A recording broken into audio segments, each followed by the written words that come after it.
No horário de Brasília, pontualmente 7 horas. Muito bom dia para você ligado conosco em todo o Brasil, em uma das emissoras da Rede Católica de Rádios. Hoje é quinta-feira, dia 18 de junho de 2020. Eu sou Kleber Moleta. Eu sou Jorge Teles, bom dia e vamos aos assuntos de hoje. Fabrício Queiroz, ex-assessor de Flávio Bolsonaro, é preso no interior de São Paulo. Plenário do Supremo Tribunal Federal decide manter inquérito das fake news. Fábio Farias assume Ministério das Comunicações. Concede e elabora diretrizes para a volta às aulas. E vamos hoje também falar da Semana do Migrante, que acontece até o dia 21 de junho. Esses são alguns dos destaques do Jornal Brasil Hoje, edição 9573, que começa agora. Horário de Brasília, 7 horas, 1 minuto. E o ex-assessor do senador Flávio Bolsonaro, do PSL do Rio de Janeiro, Fabrício Queiroz, foi preso em Atibaia, no interior de São Paulo, na manhã desta quinta-feira. Ele estava em um imóvel do advogado do parlamentar, segundo o G1. Os mandados de busca e apreensão e de prisão foram expedidos pela Justiça do Rio de Janeiro num desdobramento da investigação que apura esquema de rachadinha na Assembleia Legislativa do Rio. E a prisão foi feita numa operação da Polícia Civil e do Ministério Público de São Paulo. Queiroz é um policial militar aposentado e é ex-assessor e ex-motorista de Flávio Bolsonaro. Ele movimentou 1.200.000 em sua conta de maneira considerada atípica, segundo o relatório do antigo Conselho de Atividade Financeira, COAF. E em 24 horas, 32.188 pessoas testaram positivo para o novo coronavírus, totalizando 955 mil infectados no Brasil. 1.269 pessoas morreram em decorrência da Covid-19, o que elevou para 46.510 o número de vítimas fatais da doença. O balanço foi divulgado pelo Ministério da Saúde na noite de ontem. A taxa média de letalidade no país, ou seja, de quantas pessoas contaminadas morrem, é de 4,9%. Mas no estado do Rio de Janeiro, que tem a maior letalidade do Brasil, essa taxa é de quase o dobro, 9,4%. Em seguida vem Pernambuco, com letalidade de 8,4%, Ceará, 6,2% e o estado de São Paulo, onde a letalidade da Covid-19 está em 6%. E nessa quarta-feira, a Prefeitura de Manaus, capital do Amazonas, retirou as retroescavadeiras do principal cemitério da cidade, o Nossa Senhora Aparecida. O sistema de trincheira, com covas coletivas, foi adotado há quase 2 meses, no dia 21 de abril, quando a média de enterros passou de 30 para 100 por dia. A retomada dos sepultamentos individuais foi possível devido à redução da média de enterros diários. Foram 39 nesta terça-feira. E a Organização Mundial da Saúde anunciou que vai suspender pela segunda vez os testes com a hidroxicloroquina contra a Covid-19. Em anúncio feito nesta quarta-feira, a entidade afirmou que evidências científicas apontam que a substância não reduz a mortalidade de pacientes internados com o novo coronavírus. A decisão da OMS se refere aos testes dentro dos ensaios Solidariedade, iniciativa global que busca tratamentos para o novo coronavírus. E vamos agora falar de economia. Foi lançado nesta quarta-feira o Plano Safra. Para o governo, os recursos de mais 236 bilhões de reais devem garantir o abastecimento durante e depois da pandemia. Confira na reportagem de Vitor Ribeiro. O governo federal lançou nesta quarta-feira o Plano Safra 2020-2021. A solenidade ocorreu no Palácio do Planalto. Dessa vez, o volume de recursos destinado ao crédito rural será de 154 bilhões e 300 milhões de reais com juros controlados e 82 bilhões com juros livres. A ministra da Agricultura, Tereza Cristina, detalhou a composição desse crédito, que tem valor total de 236 bilhões e 300 milhões de reais. Desse total, 179,4 bilhões são para custeio e comercialização e 57 bilhões de reais para investimentos nos diversos setores produtivos do agro.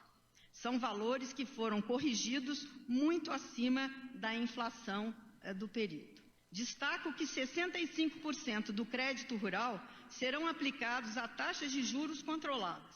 Os pequenos produtores rurais terão 33 bilhões de reais para o financiamento do PRONAF e os médios produtores rurais 33,1 bilhões por meio do PRONAF. De acordo com a ministra, a safra atual 2019-2020 deve encerrar com alta de 3,5% em relação à anterior.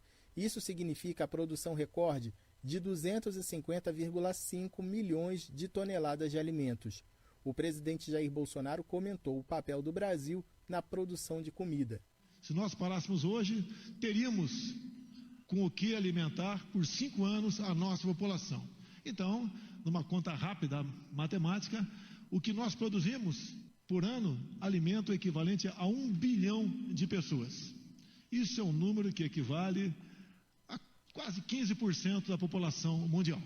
O secretário de Política Agrícola do Ministério da Agricultura, Eduardo Sampaio, explicou que um dos objetivos do Plano Safra é incentivar a adoção de práticas sustentáveis. Quase todos os programas nossos têm linhas e têm taxas de juros competitivas para que o produtor adote, sim, tecnologias e práticas bastante sustentáveis do ponto de vista ambiental. Então, o produtor pode, por exemplo, comprar um equipamento para o plantio direto, que é uma prática bastante sustentável ambientalmente, usando recursos do Moderfrota. Ele pode financiar a instalação de uma geração de energia solar na fazenda dele, usando recursos do Inovagro.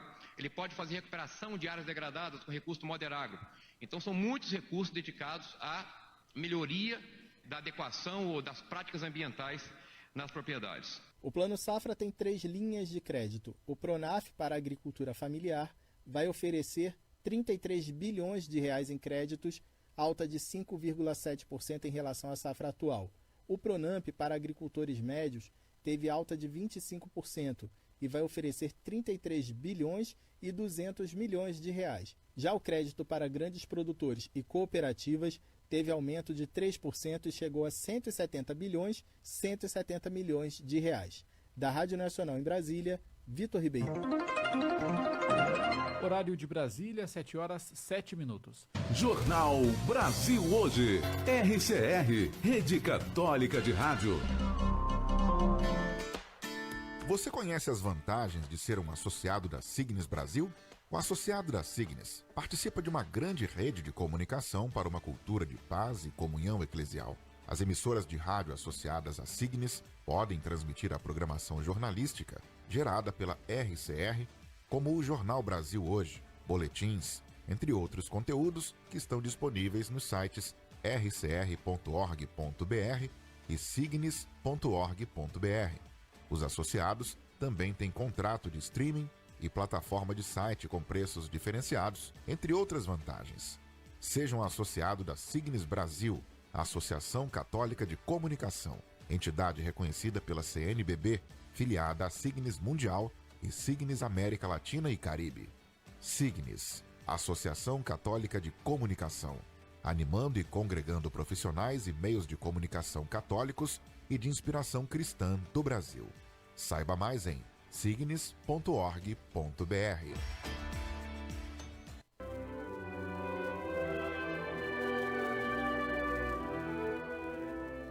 Onde quer que esteja, sou igreja. RCR, fortalecendo a igreja em sintonia com você. Muito do lixo produzido pode ser reciclado. Separe o lixo e informe-se o dia em que o caminhão da coleta seletiva passa no seu bairro. Planeta Terra, nossa casa comum, nossa responsabilidade. Signes, Associação Católica de Comunicação, animando e congregando profissionais e meios de comunicação católicos e de inspiração cristã do Brasil. Saiba mais em signes.org.br. RCR, Rede Católica de Rádio. As principais notícias da sua manhã estão aqui. Jornal Brasil Hoje, Rede Católica de Rádio. Horário de Brasília, 7h09. Supremo Tribunal Federal julgou nesta quarta-feira uma ação do partido Rede Sustentabilidade que questionava um inquérito do próprio STF sobre a existência de notícias fraudulentas, calúnias, ameaças e infrações contra a Corte, seus membros e familiares. Por 9 votos a 1, foi decidida a manutenção do ministro da Educação, Abraham Weintraub, no inquérito das fake news. O partido, o Rede Sustentabilidade, argumentou que, salvo raras exceções, não compete ao Poder Judiciário conduzir investigações criminais. Esse inquérito está sendo conduzido pelo ministro Alexandre de Moraes. O julgamento teve início na semana passada com o voto do relator, ministro Edson Fachin, pela legalidade e constitucionalidade da abertura do inquérito. Portanto, segue o inquérito no STF. Segundo Fachin, o direito constitucional, a liberdade de expressão não é absoluto e não justifica, segundo ele, a realização de atos de incitamento ao fechamento do STF, de ameaças de morte ou de prisão de seus membros e de desobediência de decisões judiciais. E o deputado federal Fábio Faria tomou posse como titular do Ministério das Comunicações, recriado pelo presidente Jair Bolsonaro. Em seu discurso, Faria falou em abertura de diálogo e Yuri Hudson tem as informações. O deputado federal Fábio Faria, do PSD, assumiu nesta quarta-feira o Ministério das Comunicações. A pasta foi criada por Bolsonaro na semana passada. A posse de Faria reuniu pessoas que até então raramente iam ao Palácio do Planalto, sede do Poder Executivo. No ato, os presidentes da Câmara, do STF, do STJ, do TCU, além de líderes políticos. O prestígio do deputado não foi o preponderante para que todas essas autoridades estivessem na posse junto com o presidente Jair Bolsonaro. Nos bastidores, o evento com todas as autoridades seria uma forma de dar um sinal de pacificação para o clima de tensão e embate entre os poderes, especialmente o executivo e o judiciário. E no discurso de Faria, que é genro do dono do SBT, Silvio Santos, comunicação foi um dos temas menos citados. Ele aproveitou a fala para propagar a necessidade de pacificar o país. Um versículo bíblico que eu acho muito inspirador, especialmente nesse momento em que vivemos. O Coríntios 13, que diz assim, abre aspas, permanecem agora 3 coisas, a fé, a esperança e o amor. Porém, o maior deles é o amor. Que o amor pelo Brasil possa nos unir como brasileiros. Na fala de Bolsonaro, o tema comunicação também não foi o ponto alto. O chefe do executivo aproveitou o momento em que outros presidentes de poderes estavam reunidos para fazer uma defesa da democracia e especialmente da necessidade de ouvir o povo. O nosso povo respira liberdade. Temos uma Constituição pela frente, que pese algum de nós até não concordar com alguns artigos, mas temos um compromisso, todos nós, do Judiciário, do Legislativo e do Executivo, de honrá-la e respeitá-la para o bem comum. Fábio Faria assume no lugar de Marcos Pontes, que ficará, neste momento, apenas com o comando do Ministério da Ciência e Tecnologia. Agência Rádio Web, de Brasília, Yuri Hudson. Horário de Brasília, 7h14. Jornal Brasil Hoje. RCR, Rede Católica de Rádio. A fraternidade transforma consciências e orienta o sentido de nossas vidas como dom e compromisso para construir a convivência solidária em nossas famílias, na sociedade e em nosso planeta. Ver, sentir compaixão e cuidar dos mais necessitados e do meio ambiente são gestos do bom samaritano, que estimulam a construção de um mundo mais justo, fraterno e sustentável. Campanha da Fraternidade 2020. Realização CNBB. RCR, por meio da comunhão. Emissoras em todo o Brasil trabalhando de forma colaborativa e utilizando da força criativa do rádio. para consolidar e disseminar a comunicação inspiradora nos ideais evangelizadores. Rede Católica de Rádio, fortalecendo a Igreja no Brasil. Junte-se a nós. Acesse rcr.org.br.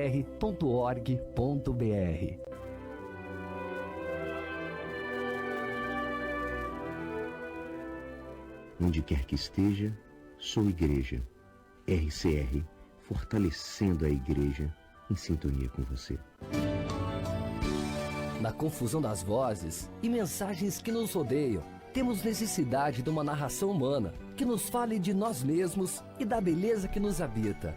Temos necessidade de uma narração que saiba olhar o mundo e os acontecimentos com ternura. 54º Dia Mundial das Comunicações Sociais. Para que possas contar e fixar na memória. A vida faz-se história. Sabe aquela notícia que você recebeu num grupo ou aquela informação postada nas redes sociais que você ficou na dúvida? Não passe adiante. Confira a autoria do texto, observe a data em que a notícia foi publicada, cheque as fontes e busque informação no seu veículo de confiança. Jornal Brasil Hoje. Jornalismo com responsabilidade. Rede Católica de Rádio. Horário de Brasília, 7h16. A volta às aulas ainda não tem data definida, mas o Conselho Nacional de Secretários de Educação, o CONSED, elaborou um plano de volta às aulas com protocolos de biossegurança. Vamos entender melhor com Luísa Barufi. Voltar às aulas presenciais será diferente com distância social, respeitando as regras sanitárias para a prevenção do coronavírus. E os trabalhos em grupo não vão mais existir. Sem data prevista para a retomada, o Conselho Nacional de Secretários de Educação, o CONSED, já elaborou as diretrizes para o retorno às aulas presenciais no país. O novo normal das aulas será com atividades individuais e rodízio entre os estudantes. Assim, terá menos alunos por sala de aula. E haverá revezamento de alunos na escola e em casa. De acordo com as novas diretrizes, cada aluno deverá ter sua própria garrafinha de água e, no intervalo, sentarão em locais marcados, obedecendo a distância social. Os professores e os alunos terão que usar máscaras de proteção facial o tempo todo. Além disso, de acordo com a realidade de cada região, poderá ter reposição de aulas aos sábados ou em outro período. O modelo segue o que já está sendo adotado em outros países, que estão retomando as atividades letivas presenciais. Vale lembrar que ainda não há previsão de datas para retorno das aulas presenciais no Brasil. De Brasília, Luísa Barufi. Obrigado, Luísa. E temos agora a terceira e última reportagem da série sobre a Covid-19 e os povos da Amazônia. Confira com Daniela Pantoja. A Covid-19 entrou nas terras indígenas e está se espalhando rapidamente e diversas organizações denunciam o avanço do coronavírus em direção às aldeias e os riscos de contaminação nos territórios. São cobradas necessidade da elaboração e implementação de planos de contingência consistente, a retirada de invasores das terras indígenas e a proteção dos territórios.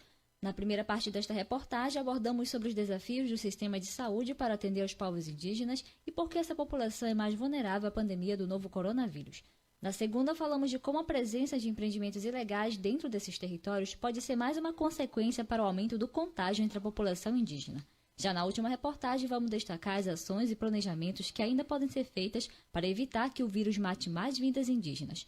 Retornamos à conversa com o médico neurologista Eric Jennings, que na primeira entrevista destacou que a letalidade do vírus é 2 vezes maior na população indígena e que, se não forem implementados planos de contingência, pode ocasionar o genocídio dessas populações. O médico reforça que neste momento é importante a ajuda de todos. Dentro desse cenário, a letalidade da Covid nas populações indígenas ela tem sido muito maior do que na população nacional, na população não indígena, né? Se a gente não agir ainda nesse tempo, a ponto de reverter a tendência desses números, isso, infelizmente, os números vão mostrar que nós estamos vivendo um genocídio da população indígena brasileira, principalmente amazônica, diante da tendência desses dados que ora se apresenta para a gente. Então é importante que todos nós possamos unir forças, população civil, todas as entidades, né, que possam ajudar os povos indígenas, né, principalmente o Estado brasileiro, né, a CESAI, a FUNAI, todo mundo precisa estar envolvido para que a gente possa, pelo menos, dar uma resposta que não caracterize esse genocídio que a gente está vivendo. Muitas vidas indígenas estão sendo perdidas por não ter ao mínimo tratamento e assistência básica e essencial dentro dos territórios. Então, a gente sabe que é uma doença que muitas vezes, por mais que você seja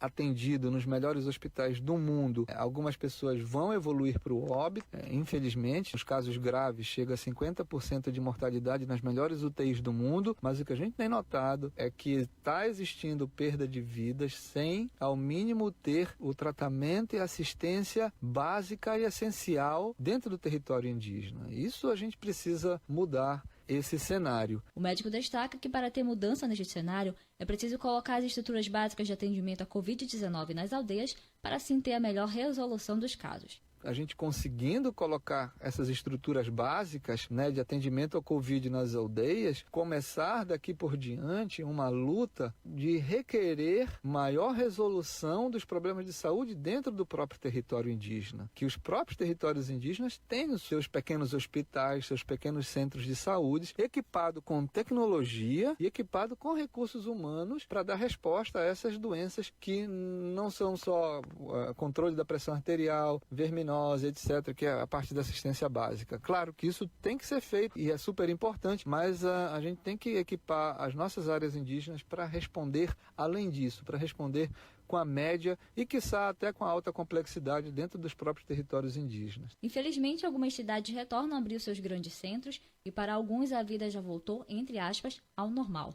Enquanto isso, as populações indígenas estão em uma batalha diária para sobreviver, não só à Covid-19, mas também ao desmonte das políticas indigenistas e da demarcação e proteção dos seus territórios. Esse povo guerreiro não vai desistir, pois a resistência é o caminho. Da Rede de Notícias da Amazônia, Daniela Pantoja para a RCR. Jornal Brasil Hoje. Você conhece as vantagens de ser um associado da Cignes Brasil?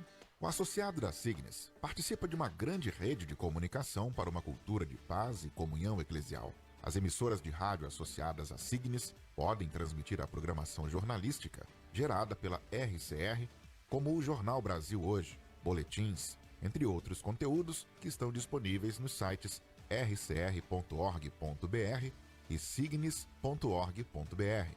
Os associados também têm contrato de streaming e plataforma de site com preços diferenciados, entre outras vantagens.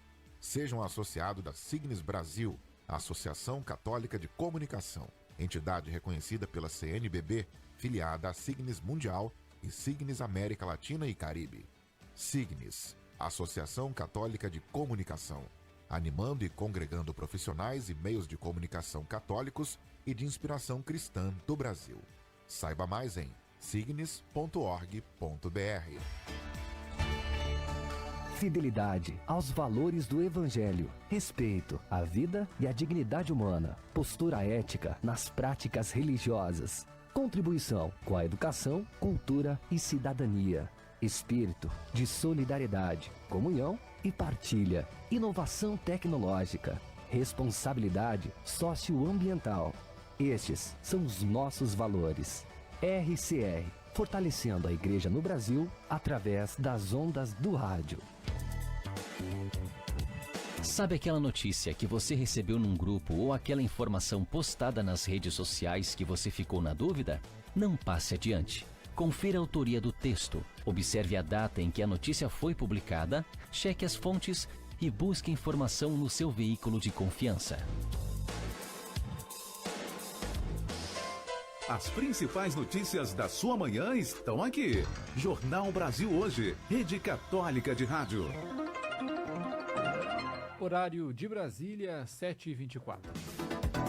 E seguimos por aqui falando agora sobre a Semana do Migrante, que vai até o dia 21 de junho. Há 35 anos, a Semana do Migrante mobiliza pessoas, grupos e comunidades para ações que promovam acolhida, integração, defesa de direitos e partilha. Nesta edição, diante do cenário de crescentes fluxos migratórios, da crise sanitária e social que se intensificou para a população migrante no Brasil com a pandemia de Covid-19, a iniciativa propõe o tema Migração e Acolhida e o lema: Onde está teu irmão, tua irmã? Para Roberto Saraiva, membro da Coordenação Colegiada Executiva do Serviço Pastoral do Migrante, o tema e lema se apresentam como uma provocação a toda a sociedade, com o intuito de lançar luz para esta questão. A gente estava discutindo essa semana, pensando na sensibilização, pensando na articulação e na incidência que poderíamos fazer junto a órgãos públicos, internamente na igreja, na sensibilização da sociedade civil para o tema migração e acolhida, onde está teu irmão, onde está tua irmã, que é um sentimento de pensarmos quem é esse outro que está no nosso lado, quem é esse outro que chega para nos acolher e nós sermos acolhedores, porque não é quando agimos diante do outro, agimos também diante de nós mesmos, crescemos junto com esse processo.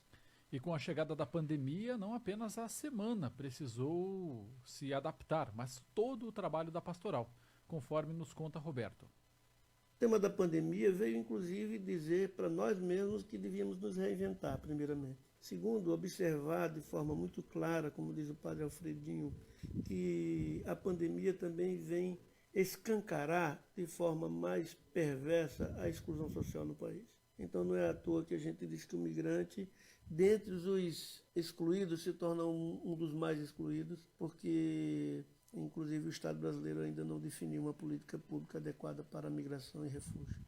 E esse ano a Semana do Migrante acontece a partir da integração das diversas organizações que atuam no cuidado humano, na atenção pastoral e na defesa de direitos da população migrante no Brasil. Para conferir a programação e participar das ações desta semana, como acompanhar as lives que estão sendo realizadas, basta acessar o site caritas.org.br. A entrevista completa com o Roberto Saraiva, do Serviço Pastoral do Migrante, estará disponível no portal da RCR. E uma notícia triste para os povos indígenas. Nesta semana, 2 de suas lideranças morreram, vítimas da Covid-19. Na segunda-feira, dia 15, morreu Dionito Macuxi, liderança do povo Macuxi, que contribuiu com a organização e articulação do Movimento Indígena Nacional, na luta pela efetivação dos direitos, das políticas públicas de saúde e de educação diferenciada. E ontem, mais uma perda. Paulinho Paiacan, aos 67 anos, um dos grandes líderes do povo Kayapó, reconhecido nacional e internacionalmente por sua luta por direitos e respeito aos povos indígenas. Os nossos sentimentos e solidariedade a estes povos. E agora nós voltamos a uma notícia que é destaque nesse momento. A polícia, e o Ministério Público de São Paulo estão realizando uma operação de prisão de Fabrício Queiroz. Fabrício Queiroz, que é ex-assessor do senador Flávio Bolsonaro, do PSL do Rio de Janeiro. Ele foi preso em Atibaia, no interior de São Paulo, na manhã desta quinta-feira. Ele estava em um imóvel do advogado do parlamentar, segundo informação do G1. Policial militar aposentado, Fabrício Queiroz é ex-assessor e ex-motorista do senador, filho do presidente Jair Bolsonaro. Queiroz movimentou 1,2 milhão em sua conta de maneira considerada atípica, segundo o relatório do antigo Conselho de Atividades Financeiras, o COAF. Os mandados de busca e apreensão e de prisão contra Queiroz foram expedidos pela Justiça do Rio de Janeiro num desdobramento da investigação que apura um esquema conhecido como rachadinha na Assembleia Legislativa do Rio de Janeiro. A prisão foi feita numa operação da Polícia Civil e do Ministério Público de São Paulo. Queiroz foi assessor e motorista de Flávio Bolsonaro até outubro de 2018, quando foi exonerado. As investigações envolvem um relatório do COAF que apontou operações bancárias suspeitas de 74 servidores e ex-servidores da Alerj, recursos usados para pagar funcionários na Alerj voltavam para os próprios deputados estaduais. Essa movimentação atípica de 1,2 milhão na conta de Queiroz ocorreu, segundo as investigações, entre janeiro de 2016 e janeiro de 2017, incluindo depósitos e saques. Jornal Brasil Hoje. E ponto final nesta edição. Nos trabalhos técnicos, Denis Santos. A apresentação foi de Kleber Moleta e Jorge Teles. Direção de jornalismo, Alessandro Gomes. A produção e a geração de conteúdo são da Rede Católica de Rádios e da Rádio Cultura FM de Guarapuava, no Paraná. Outras notícias você confere no site rcr.org.br. E o Jornal Brasil Hoje está de volta amanhã, às 7 horas. Até lá. Um bom dia e até lá. Rede Católica de Rádios. Jornal Brasil Hoje.